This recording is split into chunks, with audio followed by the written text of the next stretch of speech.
This is lit.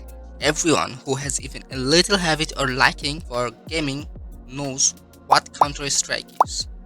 If not, no biggie. Today, we're gonna open up the box called Counter-Strike and explore the history of this legendary game. I have divided the video to sections so you can understand everything easily. So let's start with the most obvious question. What is Counter-Strike? Counter-Strike is a free-to-play tactical first-person shooter where you, as a player, control your in-game character skillfully and fight alongside teammates to achieve a certain objective. Your opponent, on the other hand, will try to stop your team so they can complete their own objective. If that sounds confusing, don't worry. The next section will clear it up. Game mode. Counter-Strike offers different types of modes. Bomb defusal. In this mode, terrorists try to plant a bomb at a designated site, while counter-terrorists attempt to defuse it before it explodes. Simple but stressful. Hostage rescue. In this mode, terrorist holds NPC hostage, and counter-terrorists must rescue them unharmed. Basically, cop versus robbers, but with more headshots. Deathmatch. In this mode, players practice their aim, sensitivity, recoil control, and reflexes, also known as warm-up before you rage quit. Arms race. Players start with basic weapon and upgrade to stronger ones with each kill. The final weapon, a knife. Talk about an insane way to end things. Custom mode. Create and play your own custom games with your friends. Popular modes includes surf mode and zombie escape, because who wouldn't want to surf while shooting zombies? That's a cringe one. Counter-Strike's impact on gaming. Counter-Strike has had a massive influence on the gaming industry. It played a crucial role in shaping the esports community as we know it today. With its massive prize pools, veteran players from all over the world compete in breathtaking matches that attract millions of viewers. Thanks to CS, esports has solidified its place in the world of professional sports.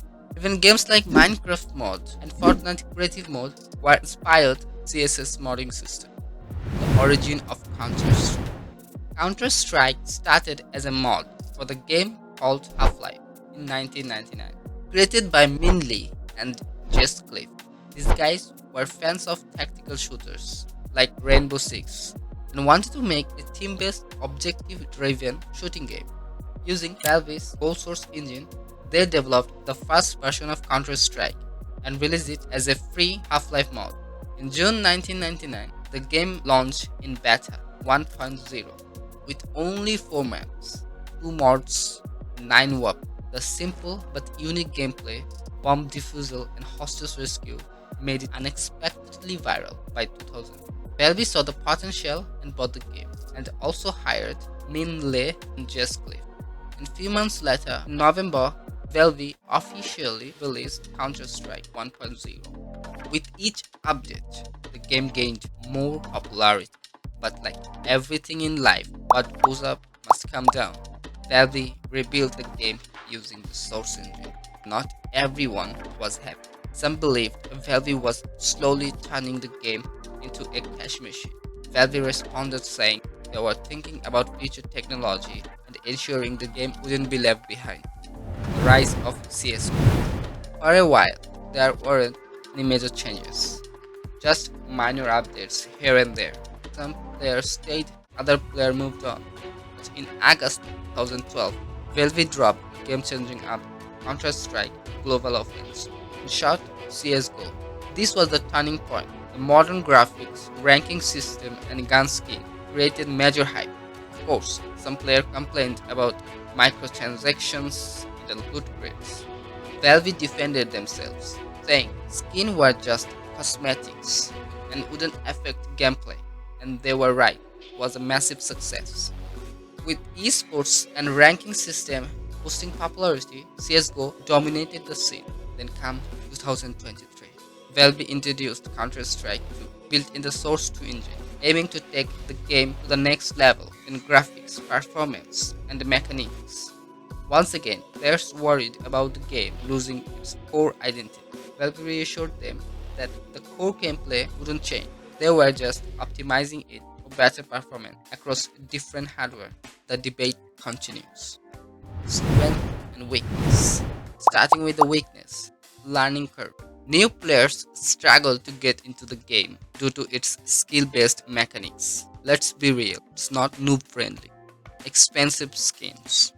The skins economy is crazy. Some player spends thousands of virtual knives, which sound ridiculous. Until you realize they make money reselling them. Limited game mode.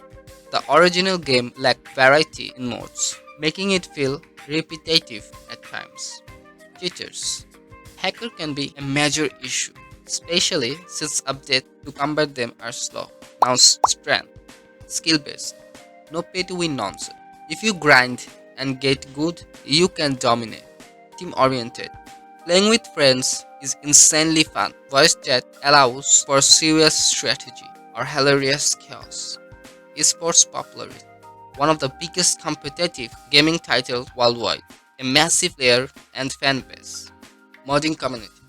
The large community ensures there is always something fresh. From new maps, great game modes, just be ready to mute toxic players. Final thought. Like most games in the industry, there are always good vibes and bad vibes. All depends on how you see it.